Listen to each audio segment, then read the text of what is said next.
नमस्कार साथियों, मैं राजवर्धन चौहान एक बार फिर से आप सभी का स्वागत करता हूं आपके अपने YouTube channel study apps classes पर। और इस समय हो रहा है जो वीडियो के लिए एग्जाम के दृष्टिकोण से जो हिस्ट्री के ज्योग्राफी के जो क्वेश्चंस हैं उन पर बात करने का। तो आज की वीडियो की शुरुआत करने से पहले आपसे कहना चाहूँगा, यदि अभी तक आपने चैनल को सब्सक्राइब नहीं किया है तो चैनल को सब्सक्राइब जरूर करें। इसके साथ साथ बेल आइकन के बटन को दबाएं जिससे कि नई नई वीडियोस की अपडेट आप तक समय से पहुंचती रहे। हमारी वीडियो को ज़्यादा से ज़्यादा शेयर करें जिससे कि ज़्यादा से ज़्यादा लोग इसका फ़ायदा उठा सकें। तो शुरुआत करते हैं आज के इस वीडियो की। और पहला क्वेश्चन आपके लिए स्क्रीन पर ये रहा, लिखा हुआ है पृथ्वी 15 डिग्री देशांतर पर समय का अंतर कितना होता है। यदि हम ग्लोब की बात करते हैं, कभी आप ग्लोब को देखिएगा, ग्लोब कुछ इस तरीके से होता है। उस पर दो प्रकार की रेखाएं हैं, एक खड़ी रेखाएं, ठीक है, और एक जो आपकी बोली जाती है पड़ी रेखाएं। ये बीच में भूमध्य रेखा है, इसके ऊपर ये आपके कर्क और मकर रेखाएं हैं। इसके अलावा इनके लंबवत भी कुछ रेखाएं हैं। तो ये जो एक ब्लॉक होता है इन रेखाओं के बीच में, अगर आप देखेंगे तो ये पूछा जा रहा है कि इसकी बात हो रही है कि पृथ्वी 15 डिग्री देशांतर पर कितने समय का अंतर आता है, क्योंकि ये पूरा 360 डिग्री का होता है। यदि हम इसको बांटते हैं तो 24 जोन बनते हैं, ठीक है। तो 24 जोन में प्रत्येक 15 डिग्री का आता है। तो क्वेश्चन ये पूछा गया है कि पृथ्वी 15 डिग्री देशांतर पर समय का अंतर कितना होता है। तो यदि हम पृथ्वी 15 डिग्री देशांतर की बात करते हैं तो ये अंतर आता है 4 मिनट का। बहुत इंपॉर्टेंट क्वेश्चन है, कई बार आपसे दे रखा होगा कि ये इतने डिग्री पर स्थित है, ठीक है, और ये समय यहाँ का इतना है। तो मान लीजिए भारत की पोजीशन दे रखी होगी और लंदन की पोजीशन दे रखी होगी, तो आपसे पूछा है कि इन दोनों के बीच में जो अंतर है वो समय का कितना है, यहाँ पर कितने बज रहे होंगे। तो आप लगा लीजिएगा, यदि आपके पास किसी भी देश का जो देशांतर स्थिति दे रखी है उसको आप जो 1 डिग्री बराबर 4 मिनट का होता है तो आप उसकी गुणा करके जो है वहाँ का समय को ज्ञात कर सकते हैं। लिखा हुआ है इस प्रकार सूर्य पूर्व से पश्चिम प्रति घंटा 15 डिग्री देशांतर यानी कि प्रति 4 मिनट में एक देशांतर को पार करता हुआ दिखाई देता है। जब हम पश्चिम से पूर्व की ओर बढ़ते हैं तब समय बढ़ता है, तथा जब हम पश्चिम की ओर बढ़ते हैं तब समय घटता है। यानी कि जब हम पश्चिम से पूर्व की ओर आते हैं तो समय कैसा होता है, बढ़ता चला जाता है। जब हम पश्चिम की ओर बढ़ते हैं तब समय घटता हुआ प्रतीत होता है। मान लीजिए आप यूरोप में हैं, अगर आप भारत से यूरोप को जाएंगे तो आप किसकी पश्चिम की ओर जाएंगे, और जब पश्चिम की ओर जाएंगे तो समय अंतर कैसा घटता हुआ होगा।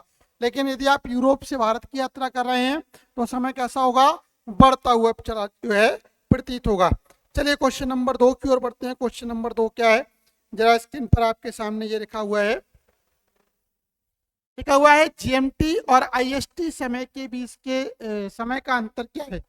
जीएमटी ग्रीनविच मीन टाइम की बात हो रही है, आईएसटी इंटरनेशनल स्टैंडर्ड टाइम की बात हो रही है। इनके बीच का जो अंतर है वो कितना होता है।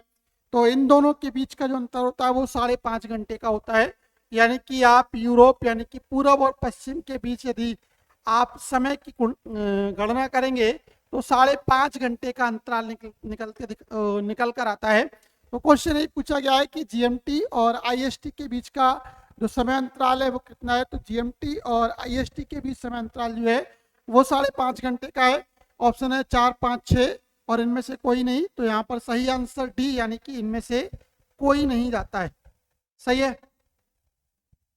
लिखा हुआ है जीएमटी और आईएसटी दो अलग अलग समय क्षेत्र हैं जो दुनिया भर के विभिन्न देशों में देखे जाते हैं। जीएमटी और आईएसटी समय के बीच अंतर 5.5 घंटे है, यानी आईएसटी जीएमटी से 5.5 घंटे आगे है। ठीक है, चलिए आगे बढ़ते हैं। लिखा हुआ है मानचित्र पर समान दबाव क्षेत्र, मानचित्र पर समान दबाव क्षेत्र वाले क्षेत्रों को जोड़ने वाली रेखा क्या कहलाती है।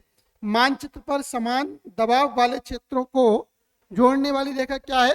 तो जो समान दबाव वाले क्षेत्र हैं उनको जोड़ने वाली रेखा समताप रेखा कहलाती है। यहाँ पर दे रखा है समलवण, आइसोथर्म और समवर्षा। तो यहाँ का जो सही आंसर होगा वो आपका क्या होगा, समताप रेखा कहलाती है। ठीक है, कौन सी रेखा कहलाती है, समताप रेखा कहलाती है।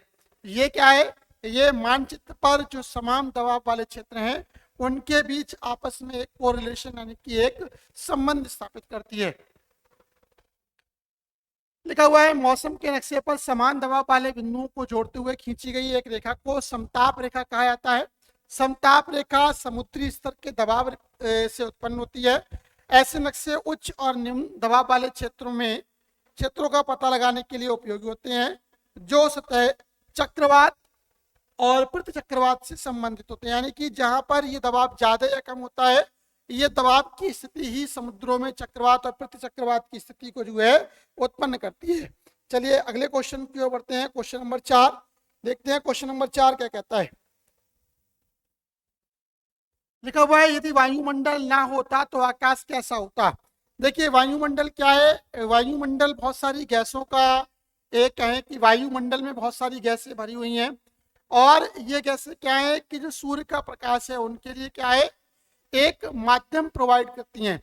यदि मान लीजिए ये गैसें हटा दी जाएं, इस वायुमंडल में धूल के पार्टिकल भी हैं, बहुत सारी चीजें हैं, यदि इन सबको हटा दिया जाए तो क्या होगा, ये रिक्त हो जाएगा, निर्वात की स्थिति उत्पन्न हो जाएगी। और जब ऐसा हो जाता है तो क्या होता है कि सूर्य का प्रकाश धरती तक नहीं पहुंच पाएगा, और जब ऐसी स्थिति होगी तो क्या होगा कि आपको हर जगह कालापन ही दिखाई देगा।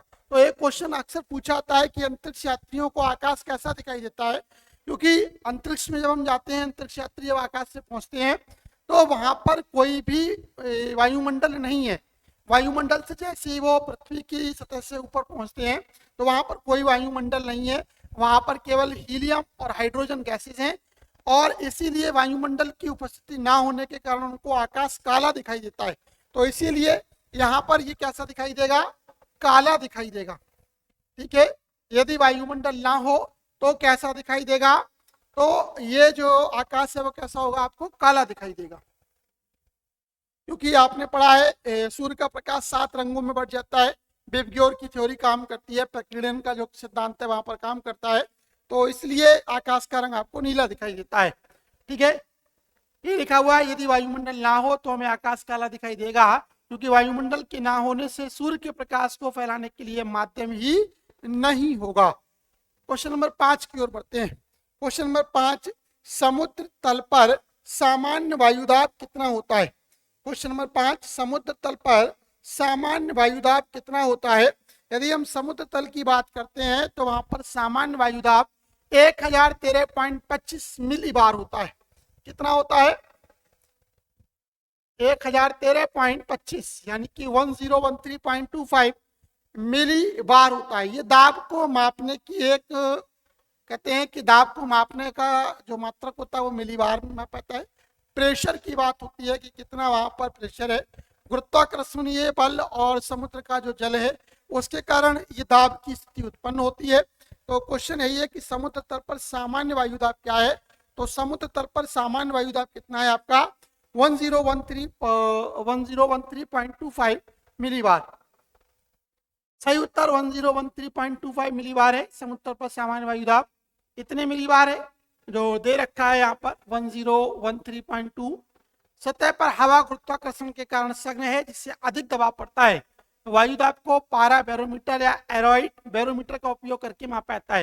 एक क्वेश्चन और भी पूछा जाता है कि वायुदाब को किससे मापा जाता है, वो यहाँ पर दे रखा है। वायुदाब को मापने के लिए क्या है, बैरोमीटर या एरोइड बैरोमीटर का सहारा लिया जाता है। यदि हम समुद्री स्तर की बात करते हैं तो उसका मान 766 मिलीमीटर पारा 1.13.25 इंटू 103 डायनस प्रति वर्ग सेंटीमीटर 14.70 पाउंड प्रति वर्ग इंच या 1013.25 मिलीबार, या बस एक मानक वातावरण है जो 101.33 किलो पास्कल है। यानी कि समुद्रीय दाब को मापने का जो एक पैरामीटर बनाया गया है वो यहाँ पर दे रखे हैं, जो अलग अलग मात्रकों में, चाहे आप पास्कल की बात करें, चाहे प्रति वर्ग सेंटीमीटर की बात करें या प्रति इंच की बात करें, वो यहाँ पर दे रखे हैं। चलिए अगले क्वेश्चन की ओर बढ़ते हैं। Question number 6। क्वेश्चन नंबर 6 क्या कहता है, लिखा हुआ है सूर्य के प्रकाश को पृथ्वी तक पहुंचने में लगने वाला अनुमानित समय कितना है। सूर्य के प्रकाश को पृथ्वी पर पहुंचने में लगभग 8 मिनट लगते हैं। तो यहाँ पर ऑप्शन है 5, 8, 10, 15। तो सूर्य का प्रकाश पृथ्वी तक 8 मिनट में पहुंच जाता है। ठीक है, कितने मिनट में, 8 मिनट में पहुंचता है। बहुत ही इंपॉर्टेंट क्वेश्चन, कई बार पूछा गया है कि सूर्य का प्रकाश पृथ्वी तक कितनी देर में पहुंचता है, 8 मिनट में पहुंच जाता है। जिस गति से सूर्य का प्रकाश यात्रा करता है वह वास्तव में प्रकाश की गति के बराबर होता है। इस गति से सूर्य का प्रकाश सूर्य से पृथ्वी तक औसतन 8 मिनट 20 सेकंड में यात्रा करता है। 8 मिनट 20 सेकंड का उत्तर हम साधारण गति से प्राप्त कर सकते हैं। पृथ्वी से सूर्य की दूरी है 149.6 इंटू 106 किलोमीटर। सूर्य के प्रकाश की गति है 3 गुणा 108 मीटर पर सेकंड, और गति का सूत्र होता है दूरी बटा समय, इसलिए समय बराबर दूरी बटे गति। समीकरण 1 और 2 का मान यदि हम रखेंगे तो कुछ मिलाकर 500 सेकंड या 8 मिनट 20 सेकंड मिलते हैं। इसीलिए सूर्य का प्रकाश सतह तक पहुंचने में लगभग 8 मिनट का समय लगता है। ठीक है, एक्यूरेट टाइम 8 मिनट 5 सेकंड है, लेकिन यहाँ पर जो उत्तर दे रखे हैं वहां पर जो विकल्प है, यदि आप विकल्प की बात करते हैं देखिएगा 5, 8, 10, 15, तो सूटेबल आंसर यहाँ पर 8 मिनट दे रखा है। अगला क्वेश्चन, क्वेश्चन नंबर 7 लिखा हुआ है किसी स्थान का समय मुख्यतः निर्भर करता है। किसी स्थान का समय मुख्यतः किस पर निर्भर करता है, अगला क्वेश्चन है। ठीक है, अक्षांश पर, देशांतर पर, अक्षांश और देशांतर दोनों पर, या इनमें से कोई नहीं। तो जब पहला क्वेश्चन मैंने शुरू की थी 15 डिग्री देशांतर की यदि बात हो रही थी, तो जो देशांतर रेखाएं हैं, अगर हम देशांतर रेखाओं की बात करते हैं, क्योंकि ग्लोब पर खड़ी हुई रेखाएं, ये जो रेखाएं हैं ये क्या है, ये देशांतर रेखाएं हैं। यदि आप इनको पढ़ेंगे ये क्या है, ये देशांतर रेखाएं हैं। तो ये देशांतर रेखाएं क्या है, क्योंकि 15 डिग्री बराबर जो है 4 मिनट का मान रखती हैं। तो इस प्रकार ये देशांतर रेखाएं क्या है, मुख्यतः समय को निर्धारित करती हैं। तो यहाँ पर ऑप्शन दे रखा है बी, देशांतर रेखाएं क्या है, हमारे मुख्यतः समय को निर्धारित करती हैं। देश के मध्य भाग से गुजरने वाली देशांतर रेखा पर स्थानीय समय को पूर्व देश का मानक समय माना जाता है। भारत में इलाहाबाद के नैनी के समीप से गुजरने वाली 82.3 डिग्री पूर्वी देशांतर के स्थानीय समय को भारतीय मानक समय माना जाता है। कई बार क्वेश्चन पूछा जाता है कि भारतीय जो भारत की मानक समय रेखा है वो कहाँ से गुजरती है, इलाहाबाद के नैनी से गुजरती है। कितना है, तो 82.30 डिग्री इसका जो है मान दे रखा हुआ है, या ये मान है। अगला क्वेश्चन, विश्व का उष्ण कटिबंध किसके बीच स्थित है। तो उष्ण कटिबंध क्या होते हैं, पहले आपको ये पता होना चाहिएगा। देखिए ग्लोब है ये, इस ग्लोब पर इसको 20 से बराबर 2 भागों में बांटने वाली एक रेखा है, जिसे हम भूमध्य रेखा कहते हैं। इस रेखा के ऊपर 2 समानांतर रेखाएं हैं, एक मकर रेखा और एक कर्क रेखा। तो इनके बीच का जो क्षेत्र है, इनके बीच का ये जो क्षेत्र है, यही क्या है, उष्ण कटिबंधीय भाग बोले जाते हैं। अब उष्ण कटिबंधीय भाग है कौन से, देखिएगा ये 23.5 डिग्री उत्तरी और 23.5 डिग्री दक्षिणी अक्षांश में पड़ते हैं।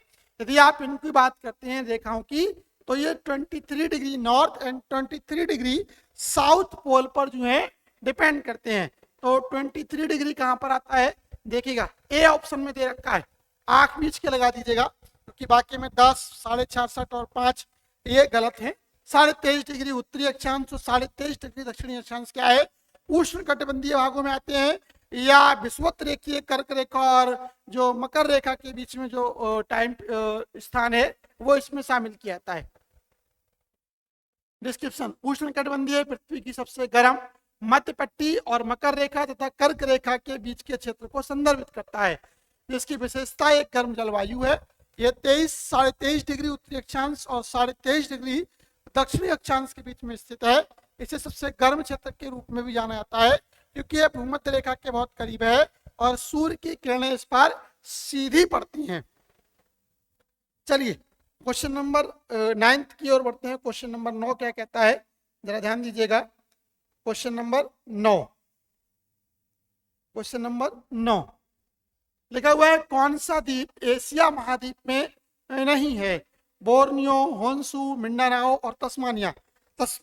यदि हम बोर्नियो, होन्शु और मिंडानाओ की बात करते हैं तो ये तीनों किस में आते हैं, एशिया महाद्वीप में आते हैं। किस महाद्वीप में आते हैं, एशिया महाद्वीप में आते हैं। तस्मानिया की यदि हम बात करते हैं तो तस्मानिया ऑस्ट्रेलिया महाद्वीप में आता है।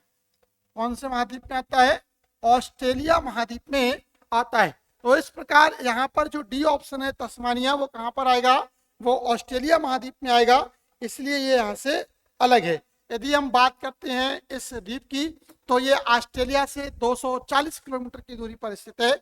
मूलतः ये ऑस्ट्रेलिया का ही एक भाग है। चलिए आगे बढ़ते हैं, डिस्क्रिप्शन देख लीजिएगा। तस्मानिया ऑस्ट्रेलिया का एक द्वीपीय राज्य है। यह ऑस्ट्रेलियाई मुख्य भूमि के दक्षिण में 240 किलोमीटर यानी कि 150 मील की दूरी पर स्थित है। इसे बास स्ट्रेट द्वारा अलग किया गया है, जिसमें द्वीप समूह देश का सबसे दक्षिणी बिंदु स्थित है। क्वेश्चन नंबर 10, सूर्य ग्रहण कब होता है? पूर्णिमा के दिवस यानी कि फुल मून डे के लिए। पूर्णिमा के दिवस पर हमेशा चंद्र ग्रहण होता है। पूर्णिमा के दिन क्या होगा?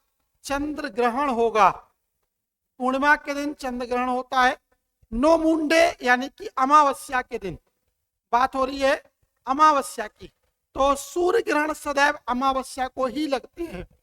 सूर्य ग्रहण सदैव कब लगता है? अमावस्या को लगते हैं। सूर्य ग्रहण कब होता है?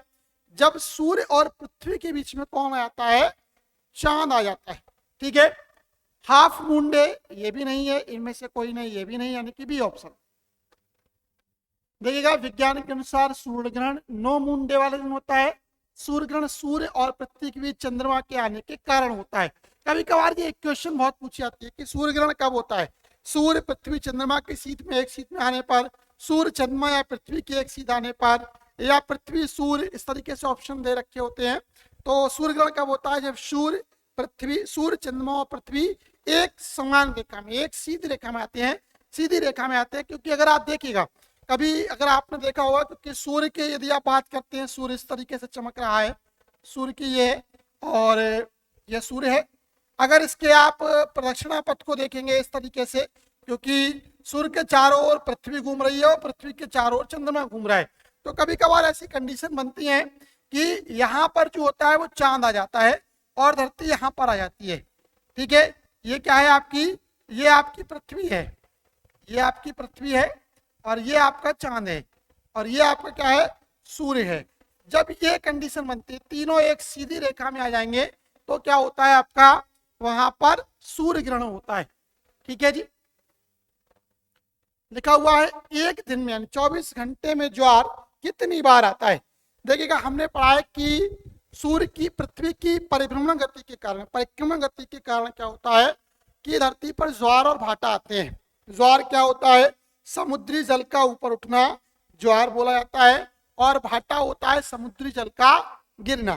तो क्वेश्चन है ये कि ज्वार भाटा कितनी बार आता है? 24 घंटे की यदि बात की जाती है तो 24 घंटे में, ठीक है, ज्वार भाटा कितनी बार आता है? एक बार। एक बार समुद्री जल स्तर जो है वो बहुत ऊपर की ओर जाएगा, ठीक है, वो ज्वार की स्थिति बोली जाएगी, और एक बार क्या होगा कि वो नीचे गिरता है। ठीक है, ये क्या बोला जाता है? भाटा बोला जाता है, क्योंकि समुद्र में गतियां उत्पन्न होती रहती हैं, लहरें उत्पन्न होती रहती हैं, समुद्र का जल ऊपर की ओर बढ़ता रहता है। तो जब ज्वार की स्थिति होती है तो समुद्रिक जल जो है वो आगे की ओर बढ़ता है, इसे हम ज्वार की कंडीशन बोलते हैं। जब भाटा आता है तो सूर्य का जो समुद्र का जो जल है वो अपने तट रेखा से अंदर की ओर को बढ़ता है, यानी कि जो तट है वो कैसा हो जाएगा? सूखा हो जाएगा। तो इस कंडीशन को आप क्या कहते हैं? भाटा कहते हैं। तो ये 24 घंटे में एक बार होता ही होता है, और वही क्वेश्चन पूछा गया है कि एक दिन में एक ज्वार आता है। पृथ्वी पर प्रत्येक स्थान पर प्रतिदिन 12 घंटे 26 मिनट के बाद ज्वार तथा ज्वार के 6 घंटा 13 मिनट के बाद भाटा आता है। ज्वार के एक चक्र में 24 घंटे 50 मिनट क्यों लगते हैं? जैसे ही पृथ्वी अपने 24 घंटे के दिन में घूमती है, चंद्रमा पृथ्वी के चारों ओर अपनी 27.3 दिन की यात्रा में प्रगति करता है। 24 घंटे में चंद्रमा इतना आगे बढ़ गया है कि पृथ्वी पर किसी विशिष्ट बिंदु को चंद्रमा तक पहुंचने में 50 मिनट और लग जाते हैं। अगला क्वेश्चन, इंपॉर्टेंट क्वेश्चन, कल भी हमने बात की थी, आज भी बात क्वेश्चन पूछा गया है कि जलधारा की सक्रिय पट्टी जो दो भूभाग को अलग करती है किस रूप में जानी जाती है? ठीक है, जलधारा की एक सक्रिय पट्टी जो किसी भूभाग को अलग करती है उसे किस रूप में जाना जाता है? जल डमरू, मध्य, फस्तमस, रीफ, या इनमें से कोई नहीं। ठीक है, समुद्र के बीच दो स्थल भागों को मिलाने वाली जो रेखा है या जो स्थान है वो क्या बोला जाता है? जल डमरू मध्य बोला जाता है। कल हमने ऐसा ही क्वेश्चन पूछा था, आज थोड़ा घुमा के है पूछा गया है कि जलधारा की सक्रिय पट्टी जो दो भूभाग को अलग करती है उसे हम क्या कहते हैं? जल डमरू मध्य अलग करते हैं। भारत और श्रीलंका के बीच जल डमरू मध्य है, यानी कि श्रीलंका से भारत के लिए एक ये मार्ग है जहां से आप जो है जा सकते हैं। ये कहता है एक सक्रिय पट्टी होती है जो दो महासागरों के जल के बीच में स्थित होती है। जल संधि या जल सहयोगी या जल डमरू पानी के ऐसे तंग मार्ग को कहते हैं जो दो बड़े पानी के समूहों को जोड़ता हो, ठीक है, जिसमें से नौकाएं गुजरकर एक बड़े जलाशय से दूसरे बड़े जलाशय तक जा सके।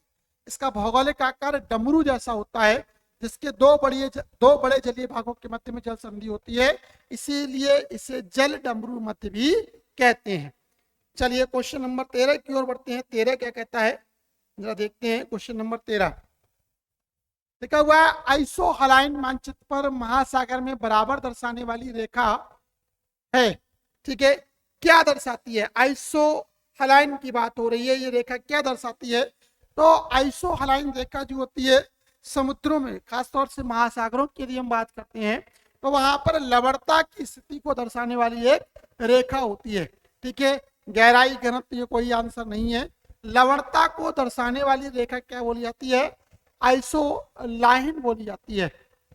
आइसोलाइन समुद्र के पानी की लवणता को निर्धारित करने और उसका अध्ययन करने में मदद करता है। यह समुद्र में समान लवणता वाले बिंदुओं को जोड़ने के लिए मानचित्र या चार्ट पर खींची गई रेखाएं या सतह हैं। यानी कि ये रेखाएं कैसी हैं? ये रेखाएं काल्पनिक रेखाएं हैं जो किस पर खींची गई हैं? जो मानचित्र पर खींची गई हैं। वास्तविक रूप से ऐसी कोई भी रेखा नहीं होती। चलिए क्वेश्चन नंबर 14 की ओर बढ़ते हैं। विश्व का सबसे बड़ा डेल्टा स्थित है। बहुत अच्छा क्वेश्चन। मेकोंग, सुंदरबन, लेना या हुआंगो। सुंदरबन का डेल्टा सबसे बड़ा डेल्टा है जो भारत में स्थित है। भारत में यदि हम बात करते हैं तो असम में ब्रह्मपुत्र नदी पर इस डेल्टा का निर्माण होता है, जो माजुली द्वीप का निर्माण करता है, जिसे हम सुंदरबन के डेल्टा के नाम से जाने जाते हैं। यहाँ पर सुंदरबन नाम की एक प्रजाति है पौधे की, वो पाई जाती है, बहुतायत में पाई जाती है, इसीलिए से हम सुंदरबन का डेल्टा भी कहते हैं। तो यहाँ पर विश्व का सबसे बड़ा डेल्टा स्थित कहाँ पर है? सुंदरबन में। सुंदरबन डेल्टा आधिकारिक तौर पर गंगा ब्रह्मपुत्र या बंगाल डेल्टा के रूप में आता है, जो 1,05,645 वर्ग किलोमीटर है। यह दुनिया का सबसे बड़ा डेल्टा बनाता है। यह भारतीय उपमहाद्वीप के बंगाल क्षेत्र में स्थित है, जिसमें भारतीय राज्य पश्चिम बंगाल और बांग्लादेश भी शामिल हैं। यदि हम सुंदरबन के डेल्टा की बात करते हैं तो ये ब्रह्मपुत्र नदी के द्वारा, ब्रह्मपुत्र और गंगा नदी की आपस की जो संयुक्त जलधाराएं हैं उसके निर्माण के कारण बनता है। और बेसिकली जो हमारी ब्रह्मपुत्र नदी है वो कहाँ से निकलती है? वो असम से प्रवाहित होती हुई पश्चिम बंगाल में जो है वो गंगा से आकर मिलती है। लिखा हुआ है अगला क्वेश्चन, महासागर की सबसे गहरी खाई कहाँ पर अवस्थित है? बहुत अच्छा क्वेश्चन। हम छोटे हैं तब से पढ़ते आ रहे हैं कि सबसे गहरी खाई कहाँ पर है, यानी कि महासागरों में सबसे गहरा स्थान कौन सा है। गहरी खाई की बात होती है तो ये स्थान प्रशांत महासागर में है, जिसे आप मैरियाना ट्रेंच के नाम से जानते हैं। किसमें? प्रशांत महासागर में। ये स्थान कहाँ पर है? प्रशांत महासागर में है, जिसे आप मैरियाना गर्त या मैरियाना ट्रेंच के नाम से जानते हैं। ये धरती पर सबसे गहरा स्थान है जो कि प्रशांत महासागर में स्थित है, ठीक है। चलिए जरा डिस्क्रिप्शन देखते हैं क्या है। पृथ्वी पर सबसे गहरी महासागरीय खाई यानी मैरियाना गर्त पश्चिमी उत्तरी प्रशांत महासागर में स्थित है। इसकी अधिकतम गहराई 10,984 मीटर है। यानी कि जो समुद्र तल है ना, इस समुद्र तल में अगर आप नीचे के लिए चले जाएंगे तो 10,984, यानी कि जो एवरेस्ट की ऊंचाई है, यदि आप एवरेस्ट की ऊंचाई को पढ़ेंगे तो 8,848 या 8,850 मीटर के समथिंग है। इससे भी नीचे यानी इससे भी ज्यादा गहराई में आप नीचे चले जाएंगे, ठीक है। इसके तल में एक छोटे से खांचा के आकार की घाटी के दक्षिण छोर पर पाई जाती है, जिसे गहरी चुनौती कहा जाता है। बहुत ही इंपॉर्टेंट क्वेश्चन है। सबसे बड़ा जो गहरा स्थान है वो कहाँ पर है? वो आपका यहीं पर यानी कि प्रशांत महासागर में स्थित है। चलिए आगे बढ़ते हैं। विश्व का सबसे बड़ा महासागर कौन सा है? इंडियन ओशियन यानी कि हिंद महासागर नहीं, अटलांटिक महासागर नहीं, इनमें से कोई नहीं। दुनिया का सबसे बड़ा महासागर प्रशांत महासागर है, ठीक है। प्रशांत महासागर दुनिया का सबसे बड़ा महासागर है। इसी में ही सबसे गहरी गर्त यानी कि मैरियाना ट्रेंच पाई जाती है, जो भी पिछले क्वेश्चन में हमने बात की। तो ये क्या है, प्रशांत महासागर विश्व का सबसे बड़ा महासागर है। प्रशांत महासागर अमेरिका और एशिया को पृथक करता है। ये क्वेश्चन बहुत पूछा था कि एशिया और अमेरिका को कौन पृथक करता है। अमेरिका और एशिया को पृथक करने वाला महासागर कौन सा है, प्रशांत महासागर है। यह विश्व का सबसे बड़ा तथा सबसे गहरा महासागर है। प्रशांत महासागर के नितल उच्चावच का अध्ययन बहुत ही महत्वपूर्ण है। तुलनात्मक भौगोलिक अध्ययन से पता चलता है कि इस महासागर में जमीन का भाग कम तथा जलीय क्षेत्र अधिक है और इसकी 1519 ईस्वी में फर्नांडो मैगलन एवं डेलकानो के द्वारा खोज की गई थी। कहता है मैगलन के द्वारा ही इसमें सबसे पहले प्रशांत महासागर में जो है वो अपनी एक नौका के साथ उतरा था और उसने क्या है इसकी खोज की थी। चलिए अगले क्वेश्चन की ओर बढ़ते हैं। क्वेश्चन नंबर 17 देखते हैं क्या कहता है।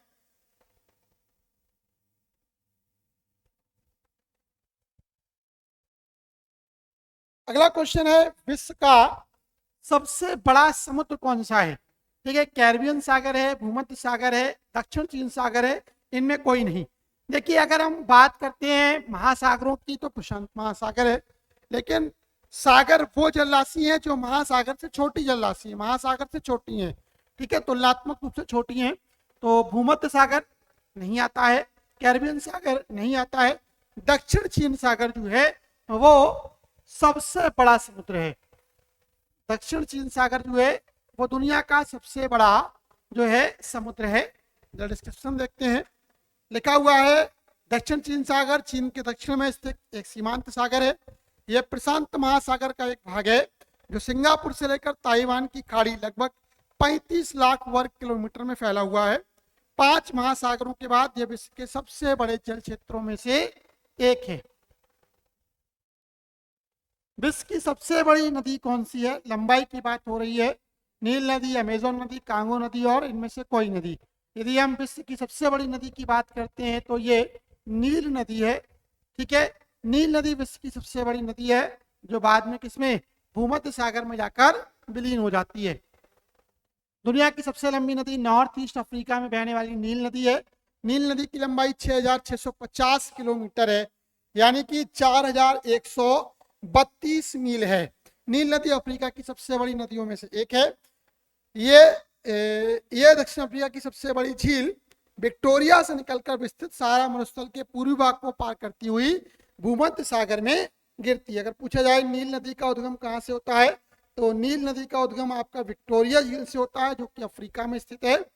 ठीक है, और विश्व की सबसे बड़ी नदियों में ये एक नदी है जो भूमध्य सागर में मिल जाती है।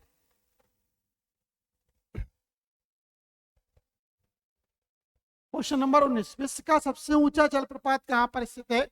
तो विश्व का सबसे ऊंचा जलप्रपात दक्षिण अमेरिका में स्थित है, जिसे हम क्या बोलते हैं, दक्षिण अमेरिका में स्थित।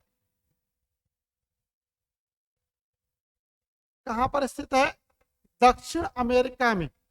विश्व का सबसे ऊंचा जलप्रपात जिसे हम वेनेजुएला में बोलते हैं एंजल जलप्रपात है। ये कौन सा है, एंजल जलप्रपात है। कौन सा है, एंजल। कहां पर है, वेनेजुएला में। एंजल जलप्रपात दुनिया का सबसे ऊंचा जलप्रपात है जो कि दक्षिण अमेरिका में आता है और ये कहां पर है, आपका वेनेजुएला में स्थित है। दुनिया का सबसे बड़ा जलप्रपात वेनेजुएला में एंजल जलप्रपात है। देखिएगा इसकी ऊंचाई 3212 फीट यानी कि 979 मीटर है। वेनेजुएला दक्षिणी अमेरिका महाद्वीप में स्थित एक देश है। राजधानी कराकास है। यह दक्षिण अमेरिका के उत्तर में स्थित एक उष्ण कटिबंधीय प्रदेश है। ठीक है, उष्ण कटिबंधीय प्रदेश है। कौन सा, वेनेजुएला। क्वेश्चन नंबर 20, क्षेत्रफल में सबसे बड़ा हवाई अड्डा किस देश में स्थित है। क्षेत्रफल की यदि हम बात करते हैं यूएसए, फ्रांस, रूस, ये बड़े क्षेत्रफल वाले देश हैं। सऊदी अरब की यदि हम बात करते हैं तो सऊदी अरब का ही एक हवाई अड्डा है जिसका नाम है हमद इंटरनेशनल। कौन सा, हमद एयरपोर्ट। दुनिया का सबसे बड़ा हमद एयरपोर्ट दुनिया का सबसे बड़ा हवाई अड्डा है जो कि सऊदी अरब में स्थित है। ठीक है, क्वेश्चन पूछा गया है कि दुनिया का सबसे बड़ा हवाई अड्डा किस देश में स्थित है। तो दुनिया का सबसे बड़ा हवाई अड्डा जो कहां पर है, सऊदी अरब में, जिसका नाम है हमद इंटरनेशनल। चलिए आगे बढ़ते हैं। King Fahd, sorry king Fahd नाम है, मैं हमद बोल गया इसको, king Fahd, king Fahd. King Fahd हवाई अड्डा क्षेत्रफल के हिसाब से दुनिया का सबसे बड़ा हवाई अड्डा है। सऊदी अरब के दम्मम में स्थित यह हवाई अड्डा है। हालांकि हवाई अड्डे की संपत्ति लगभग 776 वर्ग किलोमीटर में फैली हुई है। हवाई अड्डे की इमारत सिर्फ 36.8 वर्ग किलोमीटर क्षेत्र में या भूमि पर स्थित है। लिखा हुआ है कार्य क्षेत्र में क्षेत्रफल की दृष्टि से सबसे बड़ा क्षेत्र कौन सा है। कार्य क्षेत्र में यदि हम क्षेत्रफल की बात करते हैं तो कनाडा, यूएसए, रूस, कनाडा, ये दुनिया के तीनों सबसे ज्यादा क्षेत्रफल वाले देशों में से एक है। लेकिन यदि हम बात करते हैं कार्य क्षेत्र की तो कनाडा इसमें सबसे आगे है। कनाडा जो है इसमें नंबर 1 पर आता है। ठीक है, कार्य क्षेत्र में क्षेत्रफल की दृष्टि से क्या, अमेरिका नंबर 1 पर, वो सॉरी कनाडा 1 पर है। कार्य क्षेत्र में क्षेत्रफल की दृष्टि से सबसे बड़ा देश कनाडा है। कनाडा उत्तरी अमेरिका का एक देश है जिसमें 10 प्रांत और 3 केंद्र शासित प्रदेश हैं। यह महाद्वीप के उत्तरी भाग में स्थित है जो अटलांटिक से प्रशांत महासागर तक और उत्तर में आर्कटिक महासागर तक फैला हुआ है। क्वेश्चन नंबर 22 लिखा हुआ है निम्नलिखित में से किसने सर्वप्रथम जलपोत के द्वारा विश्व की परिक्रमा की थी। किसने जलपोत के द्वारा विश्व की परिक्रमा की, तो सबसे पहले मैंने भी कहा कि मैगलन के द्वारा भूमध्य प्रशांत महासागर की यदि हम बात कर रहे थे, भूमध्य सागर की हम बात कर रहे थे, उसकी जो यात्रा करती हुए मैगलन ने सबसे पहले बताया कि दुनिया कैसी है।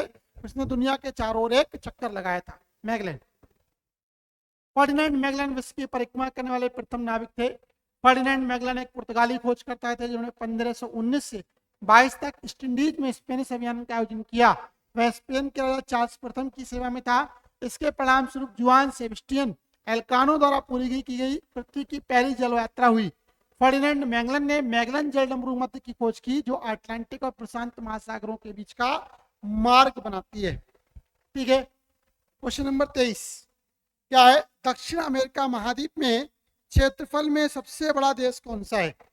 दक्षिण अमेरिका महाद्वीप में क्षेत्रफल में सबसे बड़ा देश कौन सा है, अगला क्वेश्चन है 23 नंबर। तो यदि हम बात करते हैं तो इसमें ब्राजील, ठीक है, ब्राजील सबसे बड़ा क्षेत्र है। दक्षिण अमेरिका की यदि बात करते हैं दक्षिण अमेरिका महाद्वीप में, तो ब्राजील सबसे बड़ा क्षेत्रफल वाला एक देश है। ब्राजील आधिकारिक तौर पर संघीय गणराज्य दक्षिण अमेरिका और लैटिन अमेरिका का सबसे बड़ा देश है। 8.5 मिलियन वर्ग किलोमीटर और 217 मिलियन से अधिक लोगों के साथ ब्राजील क्षेत्रफल के हिसाब से दुनिया का 5वां सबसे बड़ा देश है और 7वां सबसे अधिक आबादी वाला देश है। ठीक है, चलिए आगे बढ़ते हैं। क्वेश्चन नंबर 24 क्षेत्रफल की दृष्टि से भारत की स्थिति कौन सी है। यदि हम दुनिया के सबसे ज्यादा क्षेत्रफल की बात करते हैं तो सबसे आगे उसमें जो होता है रूस आता है और जो पहले स्थान पर है। और भारत की यदि हम पोजीशन की बात करते हैं तो ये 7वें नंबर पर आता है। ठीक है, नंबर 1 पर आपका रूस, नंबर 2 पर कनाडा, रूस, कनाडा, चाइना, चीन, संयुक्त राज्य अमेरिका,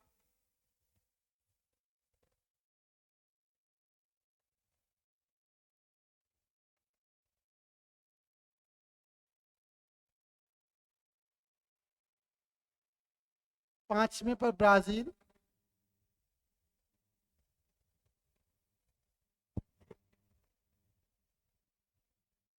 ऑस्ट्रेलिया,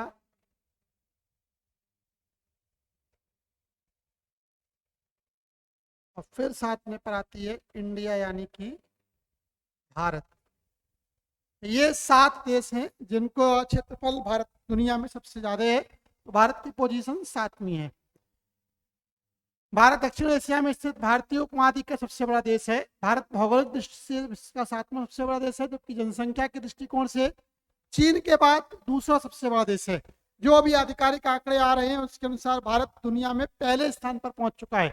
अब दूसरा हो गया चीन, और चीन के बाद जो है पहला हो गया ये। ठीक है, जनसंख्या के दृष्टिकोण से सबसे बड़ा देश हो गया है अभी।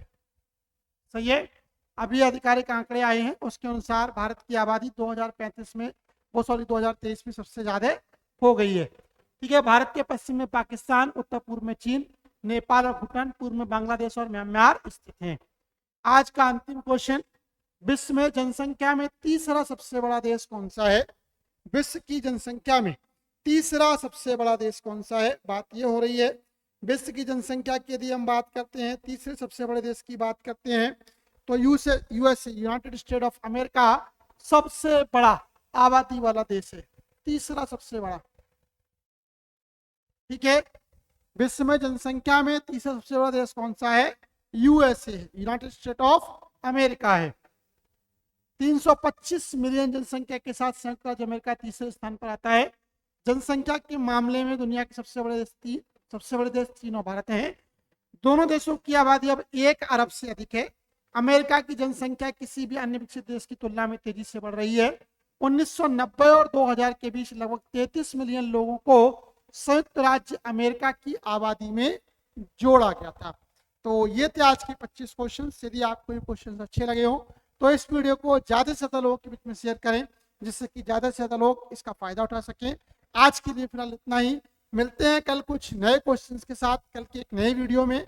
तब तक के लिए फिलहाल इतना ही। धन्यवाद। जय हिंद, जय भारत।